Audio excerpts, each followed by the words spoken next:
আল্লাহর হাবিব সাল্লাল্লাহু আলাইহি ওয়াসাল্লাম মসজিদে নববীর ভেতরে। হঠাৎ তিনি মসজিদে নববীর মিম্বারে পা রেখে বললেন আমিন। দ্বিতীয় ধাপে পা রেখে বললেন আমিন, তৃতীয় ধাপে পা রেখে বললেন আমিন। সাহাবারা অবাক হয়ে বললেন ইয়া রাসূলুল্লাহ, তিনবার শুধু আমিন আমিন বললেন, কেন বললেন? কিছু জানি না, আমাদেরকে জানিয়ে দেন কেন আপনি তিনবার আমিন বললেন। রাহমাতাল লিল আলামিন আল্লাহর হাবিব বললেন, ও আমার প্রাণের সাহাবীরা, আমি যখন মসজিদে নববীর মিম্বারের প্রথম ধাপে পা রেখেছি, সাইয়েদনা জিবরিল এসে আমাকে বলেছে, ও নবী, আপনার নাম শুনে যে ব্যক্তি আপনার উপর দরুদ পড়ে না তার ধ্বংস। আমি বলেছি আমিন।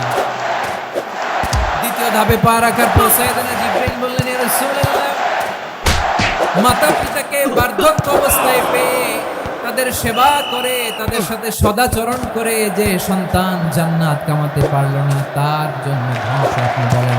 আমি বলেছি আমিন। আবার মিম্বারের তৃতীয় ধাপে ঠিক যখনই আমি পা রাখলাম, সাইয়েদনা জিবরাইল বললেন, নবী, পরে এই মাসে ইবাদত করে যে ব্যক্তি নিজের গুনাহ মাফ করাতে পারবে না তার জন্য ধ্বংস। আপনি আওয়াজ করে পড়েন আমিন। কত বড় ধমক, কত বড় ওয়ার্নিং দেখছেন। যে রমাদান পেয়েছে, কিন্তু রমাদানের ইবাদত করার মধ্য দিয়ে সে নিজেকে জাহান্নাম থেকে মুক্ত বানাতে পারলো না, তার উপর আল্লাহ লানত, তার জন্য ধ্বংস। সাইয়েদনা জিবরাইল বলেছেন আমিন, স্বয়ং বিষ্ণু বলেছেন আমিন। আওয়াজ করে পড়েন আউযুবিল্লাহ।